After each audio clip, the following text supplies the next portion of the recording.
Hello dear, class 12th chemistry के second nano video में हम डिस्कस करेंगे इलेक्ट्रोकेमिस्ट्री को। तो जो हमारा इलेक्ट्रोकेमिस्ट्री चैप्टर है उसको हम 3 पार्ट में डिवाइड करेंगे। पहला पार्ट सेल्स का है, सेकंड पार्ट बैटरीज का है और थर्ड पार्ट कोरोजन का है। तो आपके 20-21 सिलेबस में बैटरी और कोरोजन को डिलीट कर दिया गया है, तो आपके सिलेबस में केवल और केवल सेल्स बचता है। तो हम केवल और केवल सेल्स की स्टडी करेंगे। तो सेल्स जो है वो हमारे 2 टाइप के होते हैं। पहला टाइप है इलेक्ट्रोलाइटिक सेल, सेकंड टाइप है इलेक्ट्रोकेमिकल सेल। जो हमारा इलेक्ट्रोकेमिकल सेल होता है उसको हम गैल्वेनिक सेल बोलते हैं, इसी को हम डेनियल सेल बोलते हैं, इसी को हम वोल्टिक सेल बोलते हैं। इलेक्ट्रोलाइटिक सेल में होता क्या है, इस सेल में हम इलेक्ट्रिकल एनर्जी को केमिकल एनर्जी में कन्वर्ट करते हैं, जबकि इलेक्ट्रोकेमिकल सेल में उल्टा होता है। यहां पे हम केमिकल एनर्जी को इलेक्ट्रिकल एनर्जी में कन्वर्ट करते हैं। अब ये हमारा इलेक्ट्रोलाइटिक सेल है। इस इलेक्ट्रोलाइटिक सेल में 3 चीजें यूज की जाती हैं। एक तो इलेक्ट्रोलाइट यूज किया जाता है जो कि हमारा यहाँ पे मोल्टन सोडियम क्लोराइड है। सेकंड इलेक्ट्रोड यूज किए जाते हैं, तो यहाँ पे प्लेटिनम इलेक्ट्रोड या फिर ग्रेफाइट इलेक्ट्रोड यूज किए जाते हैं। तो हमने यहाँ पे प्लेटिनम इलेक्ट्रोड ले लिए। और तीसरा जो है वो बैटरी यूज किया जाता है। तो 3 चीजें जो है वो यूज की जाती हैं। अब इलेक्ट्रोलिसिस होगा तो क्लोराइड आयन जो है वो एनोड पे जाएगा तो क्लोरीन गैस लिबरेट होगी, और सोडियम आयन जो है वो कैथोड पे जाएगा, एक इलेक्ट्रॉन को गेन करेगा तो सोडियम यहां पे डिपॉजिट हो जाएगा। अब इलेक्ट्रोड पे कितना सब्सटेंस जो है डिपॉजिट हुआ है या लिबरेट हुआ है, ये हमको बताया था फैराडे ने। तो फैराडे लॉस के थ्रू हम ये जानेंगे कि इलेक्ट्रोड पे कितना सब्सटेंस लिबरेट हुआ है या फिर डिपॉजिट हुआ है। अगर गैस होगी तो लिबरेट होगा, अगर सॉलिड होगा तो डिपॉजिट होगा। ये आयन को यहां से यहां तक जाने में, आयन को इलेक्ट्रोड तक पहुंचने में सॉल्यूशन के द्वारा लगाया गया अवरोध हमारा क्या कहलाता है, रेजिस्टेंस कहलाता है। फिर रेजिस्टिविटी क्या होती है, तो देखो जरा, रेजिस्टिविटी जो है वो डिपेंड करती है इलेक्ट्रोड के बीच की डिस्टेंस और इलेक्ट्रोड के सरफेस एरिया पे। तो रेजिस्टिविटी रो इक्वल टू हो जाएगा RA/L। फिर कंडक्टेंस जो है वो रेजिस्टेंस का इनवर्स होता है। कंडक्टिविटी जो है वो रेजिस्टिविटी की इनवर्स होती है। ठीक है। सेल कांस्टेंट जो है वो इलेक्ट्रोड के बीच की लेंथ और इलेक्ट्रोड का जो एरिया है उसका रेशियो हमारा सेल कांस्टेंट कहलाता है। कॉलरास लॉ जो है वो क्या कहलाता है, तो देखो जरा, जो हमारी मोलर कंडक्टिविटी है इक्विवेलेंट कंडक्टिविटी है। तो practically molar conductivity and equivalent conductivity हम केवल और केवल स्ट्रॉन्ग इलेक्ट्रोलाइट के लिए मेजर कर सकते हैं। वीक इलेक्ट्रोलाइट के लिए practically molar conductivity and equivalent conductivity को मेजर कर पाना इम्पॉसिबल है। तो ये पॉसिबल बनाया कॉलरास लॉ ने। तो कॉलरास लॉ के थ्रू हम वीक इलेक्ट्रोलाइट की molar conductivity and equivalent conductivity को मेजर करते हैं। फिर ये जो हमारा इलेक्ट्रोकेमिकल सेल है ये गैल्वेनिक सेल है। तो हम गैल्वेनिक सेल की स्टडी करेंगे, हाइड्रोजन इलेक्ट्रोड की स्टडी करेंगे, इलेक्ट्रोकेमिकल सीरीज क्या होता है उसको देखेंगे, स्टैंडर्ड इलेक्ट्रोड पोटेंशियल कैसे डिटरमाइन करते हैं वो देखेंगे, ननट्स इक्वेशन क्या है। ठीक है, ननट्स इक्वेशन के थ्रू हम गिब्स एनर्जी और इक्विलिब्रियम कांस्टेंट को कैसे डिटरमाइन करेंगे वो देखेंगे। तो अभी हमने यहाँ पे मोल्टन सोडियम क्लोराइड का इलेक्ट्रोलिसिस देखा था। अब हम एक्वस सोडियम क्लोराइड का इलेक्ट्रोलिसिस देखेंगे। तो एक्वस सोडियम क्लोराइड में आयन होंगे, तो सोडियम एंड क्लोराइड आयन तो सोडियम क्लोराइड के द्वारा होगा और वाटर के द्वारा H positive and OH negative ion बनेंगे। ये दोनों नेगेटिव आयन जो है एनोड पे जाएंगे, लेकिन क्लोराइड आयन ही केवल डिस्चार्ज होता है। रीजन ये है कि क्लोराइड आयन जो है वो इजीली इलेक्ट्रॉन को डोनेट कर सकता है क्योंकि इसकी इलेक्ट्रोनेगेटिविटी ऑक्सीजन से कम होती है। और कैथोड पे Na पॉजिटिव और हाइड्रोजन आयन दोनों जाएंगे, लेकिन हाइड्रोजन आयन जो है इलेक्ट्रॉन को एक्सेप्ट करके हाइड्रोजन गैस बना लेगा। तो एनोड पे हमारी क्लोरीन गैस और कैथोड पे हमारी हाइड्रोजन गैस लिबरेट होगी। सॉल्यूशन में सोडियम आयन और OH नेगेटिव आयन बच जाएगा जो कि सोडियम हाइड्रोक्साइड बनाएगा। फिर इसके बाद हम फैराडे लॉ को डिस्कस करेंगे। तो इलेक्ट्रोलिसिस में कितना अमाउंट लिबरेट हुआ या डिपॉजिट हुआ वो हम फैराडे लॉ से जानते हैं। तो फैराडे ने 2 लॉ दिए थे, first law and second law. First law में केवल एक सेल था, तो यहाँ पे एनोड कैथोड पे कितना अमाउंट जो है वो सब्सटेंस का डिपॉजिट होगा या लिबरेट होगा, ये किस पे डिपेंड करेगा कि हमने बैटरी से जो है वो कितना चार्ज जो है वो फ्लो किया हुआ है। तो लिबरेटेड सब्सटेंस जो है वो डायरेक्टली प्रोपोर्शनल होगा चार्ज के।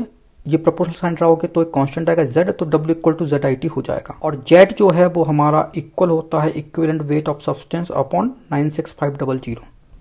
आप इसको ऐसा भी बोल सकते हो, जो हमारा ग्राम इक्विवेलेंस लॉ है वो यूनिवर्सल लॉ है। जितना इक्विवेलेंट चार्ज आप फ्लो करोगे उतना ही इक्विवेलेंट जो है वो सब्सटेंस डिपॉजिट होगा या लिबरेट होगा। तो इक्विवेलेंस ऑफ सब्सटेंस इक्वल हो जाएगा इक्विवेलेंस ऑफ चार्ज। तो सब्सटेंस के इक्विवेलेंट क्या होते हैं? Weight upon equivalent weight. और चार्ज के इक्विवेलेंट क्या होते हैं? Charge upon 96500। तो ये दोनों हमेशा कैसे होते हैं? इक्वल होते हैं। तो ये लॉ जो है आप लगा दोगे तो इससे आप न्यूमेरिकल क्वेश्चन जो है वो सॉल्व कर पाओगे। जब आपने एक से ज्यादा सेल लिए और उनको सीरीज में कनेक्ट कर दिया, तो हमने यहाँ पे 2 सेल लिए, उनको सीरीज में कनेक्ट कर दिया और बैटरी से जो है वो करंट फ्लो करा दिया, तो यहाँ पे सब्सटेंस जो है वो डिपॉजिट होंगे। तो उनके इक्विवेलेंट्स कैसे होते हैं? वो इक्वल होते हैं। तो यहाँ पे हमने कॉपर सेल लिया है, यहाँ पे सिल्वर सेल लिया है, तो यहाँ पे कॉपर डिपॉजिट होगा, यहाँ पे सिल्वर डिपॉजिट होगा। तो कॉपर के इक्विवेलेंट और सिल्वर के इक्विवेलेंट कैसे होने वाले हैं? इक्वल होने वाले हैं। ठीक है। और ये इक्विवेलेंट जो है वो चार्ज के इक्विवेलेंट के इक्वल भी होंगे। ठीक है, क्योंकि लॉ ऑफ ग्राम इक्विवेलेंस क्या होता है? हमारा यूनिवर्सल लॉ कहलाता है। तो इक्विवेलेंट्स ऑफ कॉपर इक्वल होंगे इक्विवेलेंट्स ऑफ सिल्वर, और ये इक्वल होगा इक्विवेलेंस ऑफ चार्ज के। तो ये हमारा फैराडे लॉ हो गया। फिर इसके बाद हम रेजिस्टेंस को डिस्कस करेंगे। तो बैटरी के द्वारा लगाया गया पोटेंशियल डिफरेंस और फ्लो ऑफ करंट का ये जो रेशियो होता है उसको हम रेजिस्टेंस बोलते हैं। तो पोटेंशियल डिफरेंस की यूनिट वोल्ट होती है, करंट की यूनिट एम्पियर होती है, तो वोल्ट अपॉन एम्पियर ये हमारा ओम कहलाता है। फिर हम रजिस्टिविटी को डिस्कस करेंगे। तो रजिस्टिविटी और रेजिस्टेंस में एक रिलेशन होता है। तो जो हमारा रेजिस्टेंस होता है वो 2 इलेक्ट्रोड के बीच के डिस्टेंस के डायरेक्टली प्रोपोर्शनल होता है और इलेक्ट्रोड के एरिया के इन्वर्सली प्रोपोर्शनल होता है। तो यहाँ पे ये जो प्रोपोर्शनल साइन है उसकी जगह हम एक कांस्टेंट रखेंगे रो, जिसको कि हम क्या बोलते हैं? रजिस्टिविटी बोलते हैं। तो रो इक्वल हो जाएगा आर ए अपॉन एल। अब इसकी यूनिट की बात करेंगे तो इसकी यूनिट ओम होगी, इसकी सेंटीमीटर स्क्वायर, इसकी सेंटीमीटर, तो यूनिट हो जाएगी ओम इंटू सेंटीमीटर। फिर हम कंडक्टेंस को डिस्कस करेंगे। तो कंडक्टेंस क्या होता है? रेजिस्टेंस का अपोजिट होता है। रेजिस्टेंस का इनवर्स होता है, वो हमारा कंडक्टेंस कहलाता है। कंडक्टिविटी क्या कहलाती है? ये रजिस्टिविटी के अपोजिट होती है। रजिस्टिविटी के इनवर्स जो है वो हमारा कंडक्टिविटी कहलाती है। कंडक्टिविटी को हम स्पेसिफिक कंडक्टेंस बोलते हैं, इसी को हम स्पेसिफिक कंडक्टिविटी भी बोलते हैं। इसे कप्पा से रिप्रेजेंट करते हैं। सेल कांस्टेंट क्या कहलाता है? ये जी एस्ट्रिक से रिप्रेजेंट किया जाता है। ये एल अपॉन ए का रेशियो जो है वो हमारा सेल कांस्टेंट कहलाता है। इसके बाद हम molar conductivity and equivalent conductivity को डिस्कस करेंगे। तो मोलर कंडक्टिविटी में हमें क्या करना है कि ये जो हमारा सेल है इसमें जो इलेक्ट्रोड लगे हुए हैं वो 1 सेंटीमीटर डिस्टेंस पे होने चाहिए। इनका एरिया लार्ज होना चाहिए ताकि आप यहाँ पे कितना भी इलेक्ट्रोलाइटिक सॉल्यूशन ले सको। अब इलेक्ट्रोलाइटिक सॉल्यूशन कैसे करना है कि 1 लीटर में हमारा 1 मोल इलेक्ट्रोलाइट जो है वो डिसॉल्व हो। जैसे आपने 1 लीटर पानी ले लिया, अगर आपका इलेक्ट्रोलाइट सोडियम क्लोराइड है तो सोडियम क्लोराइड का 1 मोल जो है इसमें डिसॉल्व करा दो, तो हमारा मोलर सॉल्यूशन जो है वो बन जाएगा। तो आपने यहाँ पे इलेक्ट्रोलाइट ले लिया, तो इलेक्ट्रोलाइट में जितने भी आयन हैं तो उन सारे आयन का कंडक्टेंस जो है वो हमारा मोलर कंडक्टिविटी कहलाता है। तो मोलर कंडक्टिविटी इक्वल हो जाएगा कप्पा इंटू वॉल्यूम मिलीलीटर में। अब चूंकि यहाँ पे 1 लीटर सॉल्यूशन में 1 मोल इलेक्ट्रोलाइट डिसॉल्व था, तो ये तो हमारी मोलैरिटी कहलाती है। तो मोलैरिटी जो है वो number of moles upon volume litre में, वॉल्यूम लीटर को हमें मिलीलीटर में कन्वर्ट करना है तो 1000 से मल्टीप्लाई करोगे, ठीक है ना। तो मोल तो हमारा 1 है तो n की जगह तो 1 रखा जाएगा, तो v मिलीलीटर जो है वो हो जाएगा हमारा 1000 अपॉन मोलैरिटी।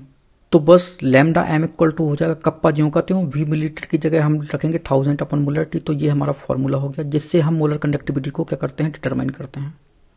इसकी अगर हम यूनिट की बात करें तो ये कंडक्टिविटी की unit ohm inverse centimetre inverse होती है।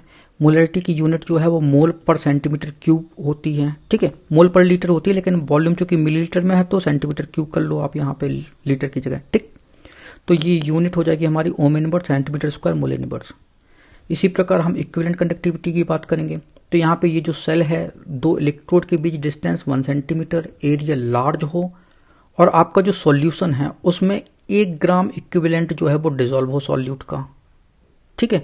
तो जितने भी आयन बनेंगे उन आयन का कंडक्टेंस जो है वो हमारा इक्विवेलेंट कंडक्टिविटी कहलाएगा, जो कि इक्वल होगा कप्पा इंटू वॉल्यूम मिलीलीटर में। अब चूंकि 1 ग्राम इक्विवेलेंट्स जो है वो सॉल्यूट डिसॉल्व है 1 लीटर सॉल्यूशन में, तो ये तो हमारी नॉर्मेलिटी कहलाती है। तो नॉर्मेलिटी इक्वल होता है इक्विवेलेंट्स अपॉन वॉल्यूम मिलीलीटर में इंटू 1000। तो इक्विवेलेंट्स की जगह तो आप रखोगे 1, तो V मिलीलीटर जो हो जाएगा हमारा हो जाएगा 1000 अपॉन नॉर्मेलिटी। तो बस V ml की जगह 1000 अपॉन नॉर्मेलिटी रखेंगे तो हमारा ये फॉर्मूला बन जाएगा। इसकी यूनिट जो है वो क्या होगी, इसकी unit ohm inverse centimetre square equivalent inverse हो जाएगी। तो ये हमारी मोलर कंडक्टिविटी की डेफिनेशन है, बहुत इंपॉर्टेंट है, इसलिए डेफिनेशन आप नोट कर लेना, याद भी कर लेना। ठीक है, ये इक्विवेलेंट कंडक्टिविटी की डेफिनेशन है तो इसको आप नोट कर लेना और याद भी कर लेना। फिर हम इसके बाद कॉलरास लॉ को डिस्कस करेंगे। तो सबसे पहले हम ये जानेंगे कि आखिर में कॉलरास लॉ की जरूरत क्यों पड़ी। तो देखो जरा, हमने यहाँ पे एक ग्राफ प्लॉट किया molar conductivity and square root of concentration के बीच। इसके लिए हमने दो इलेक्ट्रोलाइट लिए, एक स्ट्रॉन्ग इलेक्ट्रोलाइट और एक वीक इलेक्ट्रोलाइट। स्ट्रॉन्ग इलेक्ट्रोलाइट में पोटेशियम क्लोराइड लिया और वीक इलेक्ट्रोलाइट में एसिटिक एसिड ले लिया। तो हम जैसे जैसे कॉन्सेंट्रेशन जो है वो कम कर रहे हैं, कॉन्सेंट्रेशन डिक्रीज कर रहे हैं, और कॉन्सेंट्रेशन सॉल्यूशन का कब डिक्रीज होगा, जब उसमें वाटर आप ऐड करोगे, मतलब डाइल्यूशन इंक्रीज करोगे या कॉन्सेंट्रेशन डिक्रीज करोगे, एक ही बात हम बोल रहे हैं। ठीक है, तो जैसे जैसे कॉन्सेंट्रेशन जो है वो डिक्रीज कर रहे हैं, ये जो हमारा KCl है उसकी मोलर कंडक्टिविटी जो है वो कंटिन्यूअसली इंक्रीज हो रही है। जब कॉन्सेंट्रेशन 0 हो गया मतलब डाइल्यूशन कैसा हो गया, इन्फिनाइट।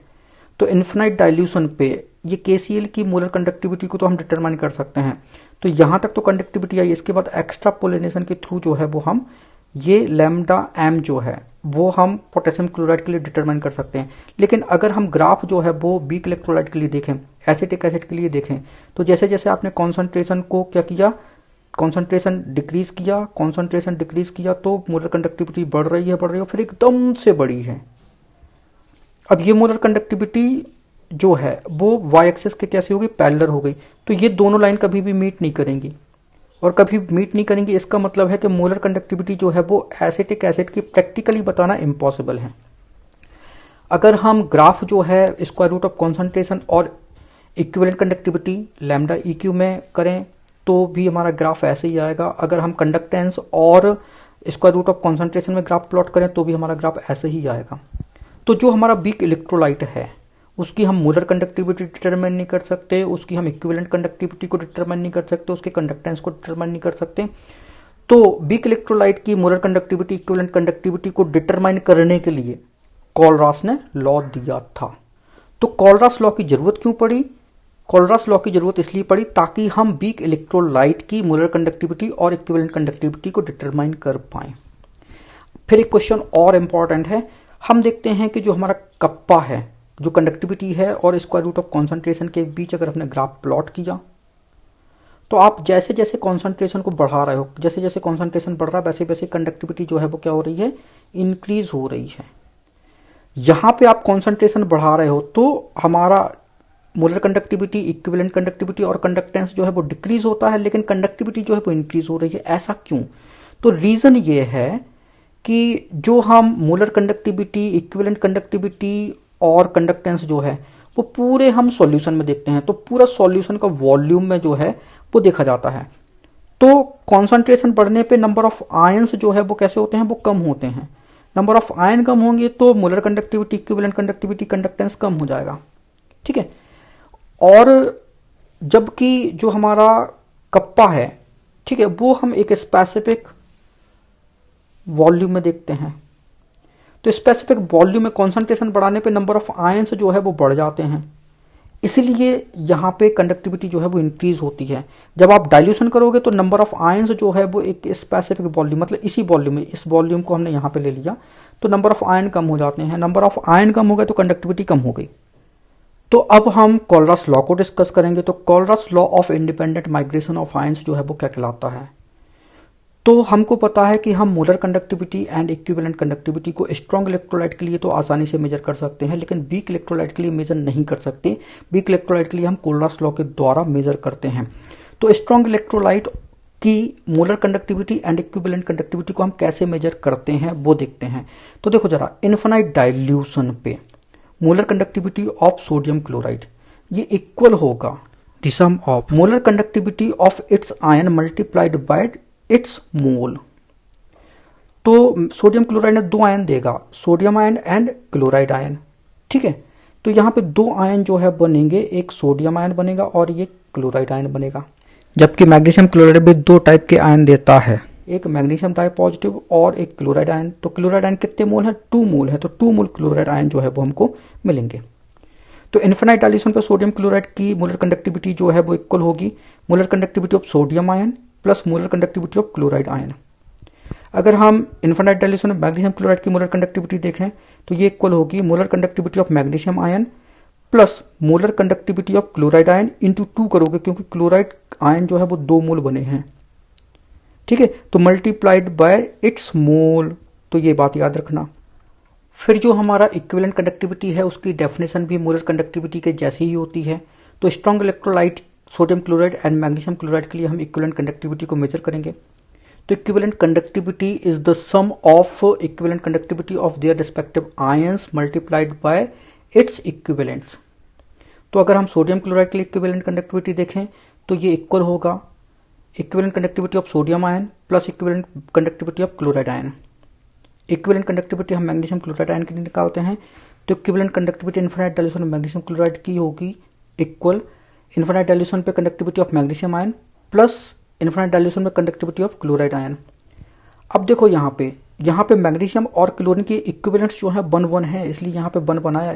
यहाँ पे 2 आया था क्लोरीन के लिए, लेकिन यहाँ पे 2 नहीं आया, यहाँ पे 1 आया। तो इक्विवेलेंट्स जो है वो हम कैसे डिटरमाइन करते हैं? तो जो हमारे इक्विवेलेंट्स जो हैं वो हम निकालते हैं charge on the ion upon total charge से।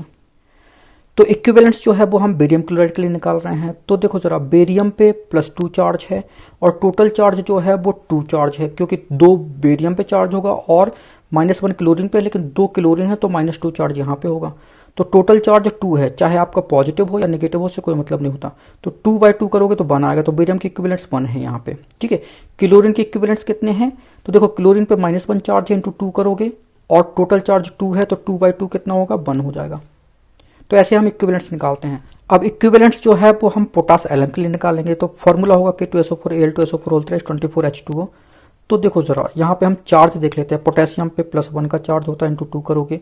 एल्यूमिनियम पे +3 का चार्ज होता है, इंटू 2 करोगे। सल्फेट जो है वो -2 है, सल्फेट यहाँ पे -2 इंटू 3 है। तो टोटल तो देखो, नेगेटिव चार्ज है -8 और पॉजिटिव चार्ज ये 6 है और ये 2 है, तो प्लस का 8। तो टोटल चार्ज +8 -8 है, ठीक है। तो पोटेशियम के इक्विवेलेंट्स कितने आएंगे? तो पोटेशियम के इक्विवेलेंट, पोटेशियम पे चार्ज कितना है? ये +1 इंटू 2 करोगे तो 2/8 करोगे तो ये कितना आएगा? 1/4। तो 1/4 इक्विवेलेंट यहाँ पे हो गए। फिर हम सल्फेट के लिए देखेंगे। तो सल्फेट पे टोटल चार्ज कितना हो गया? -8 का। ये -6 ये है, -2 ये है, तो 8 चार्ज है और टोटल चार्ज 8 है, तो ये हमारा 1 होगा। तो सल्फेट का तो आएगा हमारा 1, ठीक है। और एल्यूमिनियम का देखें तो एल्यूमिनियम पे कितना? +6 चार्ज है, तो 6 चार्ज है और टोटल 8 चार्ज है, तो ये आएगा हमारा 3/4। तो ये 3/4 इक्विवेलेंट्स हैं। तो ऐसे हम इक्विवेलेंट्स जो है वो डिटरमाइन करते हैं। फिर इसके बाद हम एप्लीकेशंस ऑफ कोलरास लॉ को डिस्कस करेंगे। तो जो कोलरास लॉ है उसके थ्रू हम वीक इलेक्ट्रोलाइट की molar conductivity and equivalent conductivity को डिटरमाइन कर सकते हैं। वो कैसे डिटरमाइन करेंगे इसके बाद बताएंगे।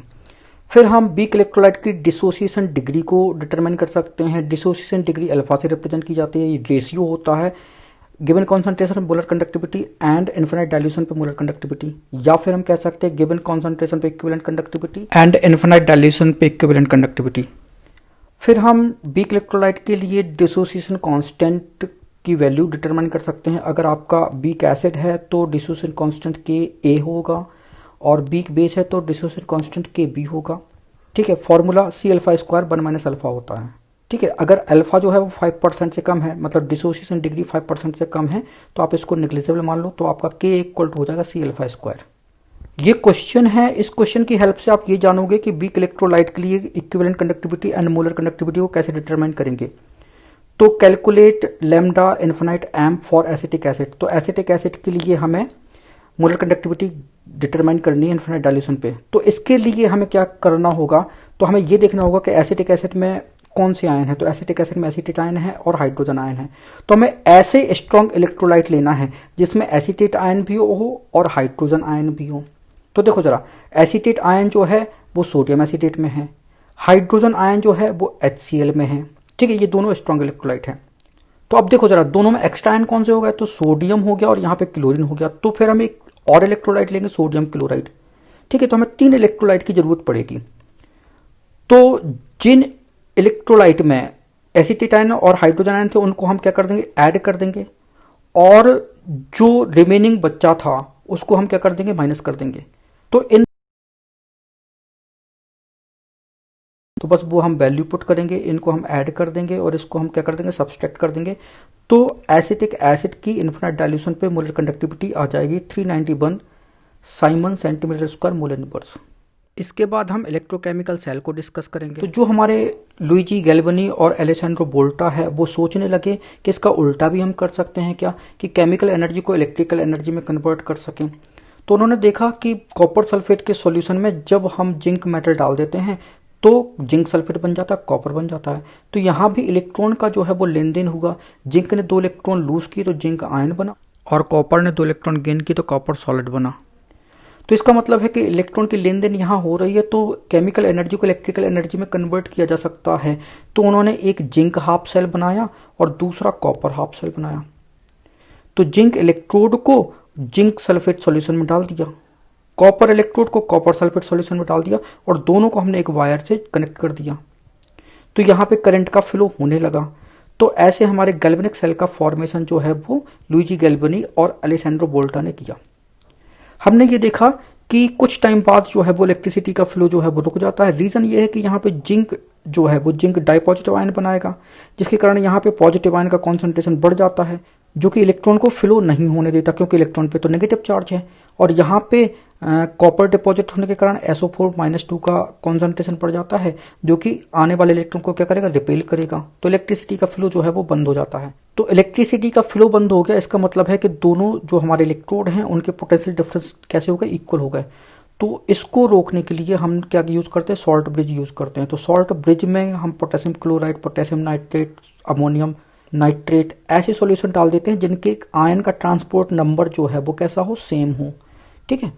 तो जो हमारा सॉल्ट ब्रिज है उसके फंक्शन क्या क्या होते हैं, एक तो ये जो है वो सर्किट को कंप्लीट करता है। ठीक है, इनर सर्किट को सॉल्ट ब्रिज जो है वो कंप्लीट करता है। दूसरा ये है कि यहाँ और यहाँ दोनों सेल में जो है वो इलेक्ट्रिकल न्यूट्रलिटी को मेंटेन करता है। अब ये जो हमारी केमिकल रिएक्शन है इसको हम सेल रिएक्शन में कैसे कन्वर्ट करते हैं, तो सेल का रिप्रेजेंटेशन देखो जरा। जिंक हमारा कैसा है, एनोड है, तो ये हमारा एनोड है। ठीक है, एनोड नेगेटिव पोल कहलाता है, पॉजिटिव पोल नहीं कहलाता। ठीक है, इलेक्ट्रोलाइटिक सेल में एनोड पॉजिटिव होता है, लेकिन यहाँ पे नेगेटिव है। क्यों? क्योंकि यहाँ पे जिंक इलेक्ट्रॉन लूज करेगा तो यहाँ पे इलेक्ट्रॉन का कॉन्सेंट्रेशन बढ़ेगा, तो इस कारण ये नेगेटिव पोल है। ठीक है, और कॉपर जो है यहाँ पे दोनों इलेक्ट्रॉन लेके क्या करेगा, कॉपर सॉलिड बना लेगा, तो यहाँ पे ये कॉपर पॉजिटिव पोल कहलाएगा। ठीक, तो सबसे पहले हम एनोड लिखेंगे। तो एनोड में क्या हुआ था, जिंक से जिंक डाइपॉजिटिव बना था, तो जिंक और जिंक डाइपॉजिटिव। तो इलेक्ट्रोड और एक्व सॉल्यूशन को एक वर्टिकल लाइन के थ्रू सेपरेट करते हैं, तो ये हमारा एनोड हो गया।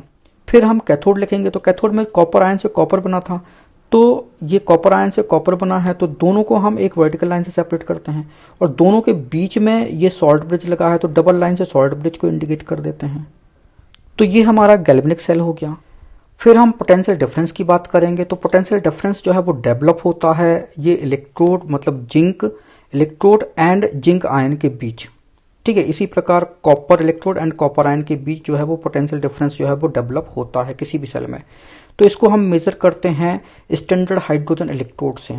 ठीक है, तो यहाँ पे एक प्लेटिनम की कोटेड फॉइल होती है, ठीक है, जिसको हम प्लेटिनम पार्ट से कनेक्ट कर देते हैं। यहाँ पे हाइड्रोजन गैस जो है 1 ATM पे पास किया जाता है। ये सब कुछ स्टैंडर्ड कंडीशन में लिया जाता है। यहाँ पे एसिड भरा होता है, उसकी मोलरिटी 1 होती है। हाइड्रोजन गैस पास करेंगे वो 1 ATM या 1 बार में पास करेंगे। टेम्परेचर 25 डिग्री सेल्सियस होता है। ठीक है, अब चूंकि प्लेटिनम और एसिड के बीच कोई रिएक्शन नहीं होती, इस कारण इस इलेक्ट्रोड का पोटेंशियल डिफरेंस जो है वो कितना होगा, वो 0 होगा।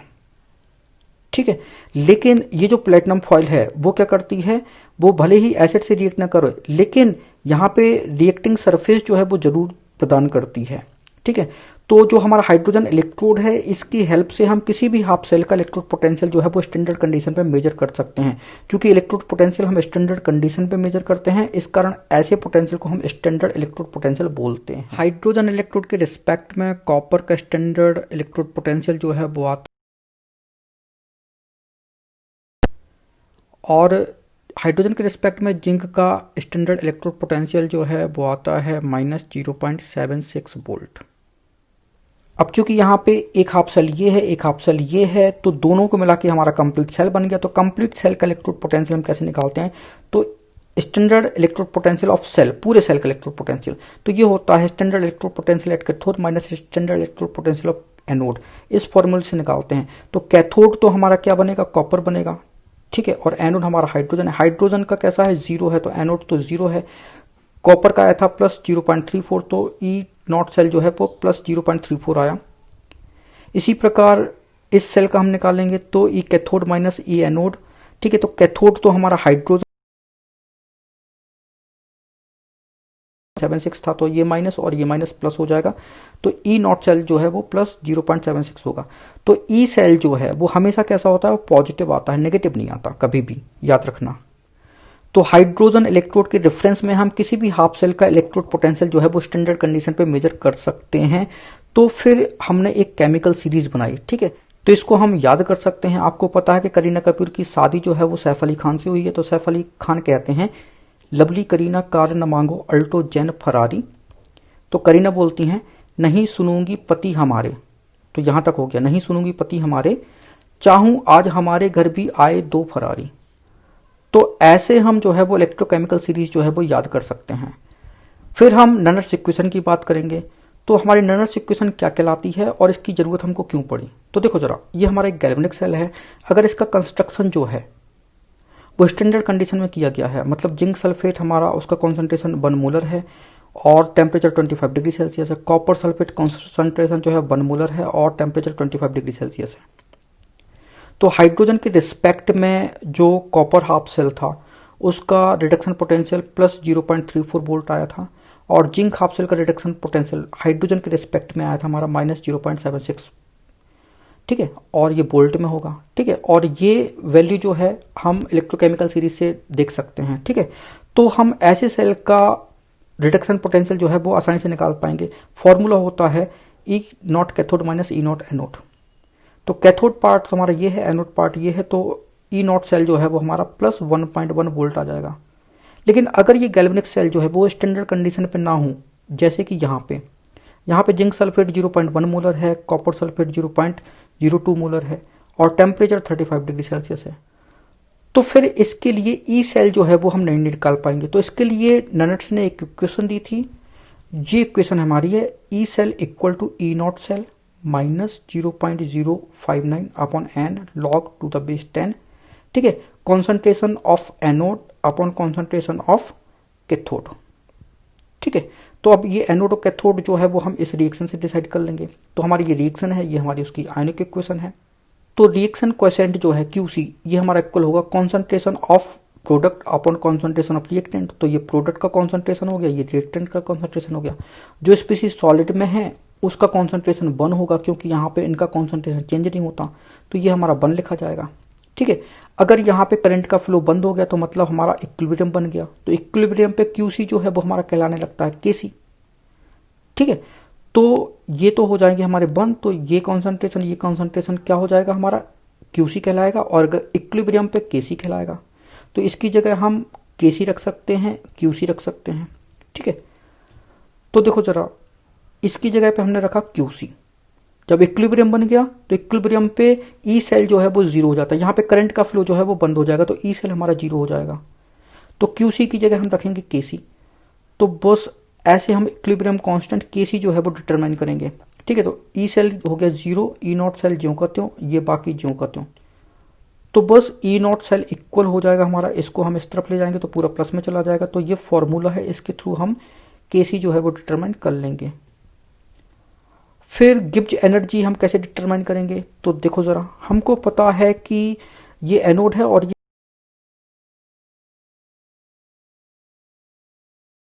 यहाँ पे सिस्टम जो है खुद ही वर्क कर रहा है, तो यहाँ पे वर्क डन कैसा होगा, नेगेटिव होगा। तो वर्क डन इक्वल होता है, जो इलेक्ट्रिकल वर्क है वो होता है चार्ज इनटू पोटेंशियल डिफरेंस। तो चार्ज फ्लो होगा और पोटेंशियल डिफरेंस दोनों के बीच, इसका प्रोडक्ट जो है वो हमारा इलेक्ट्रिकल वर्क कहलाएगा। चूंकि सिस्टम खुद वर्क कर रहा है तो इलेक्ट्रिकल वर्क कैसा होगा, नेगेटिव होगा। तो equal to charge into E cell, ठीक है। तो चार्ज को हम लिख सकते हैं NF, ठीक है, कितने इलेक्ट्रॉन इनटू फेराडे चार्ज 96500, ठीक है। तो 2 मोल इलेक्ट्रॉन का चार्ज, तो ये हमारा NF कहलाएगा। ठीक है, तो Q की जगह हमने NF लिखा और E सेल। तो ये तो हो गया हमारा इलेक्ट्रिकल वर्क।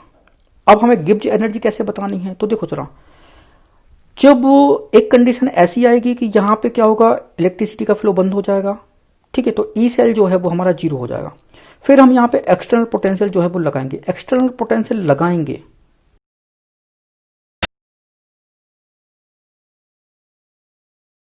बन जाए, मतलब इलेक्ट्रिसिटी उल्टी बहने लगे।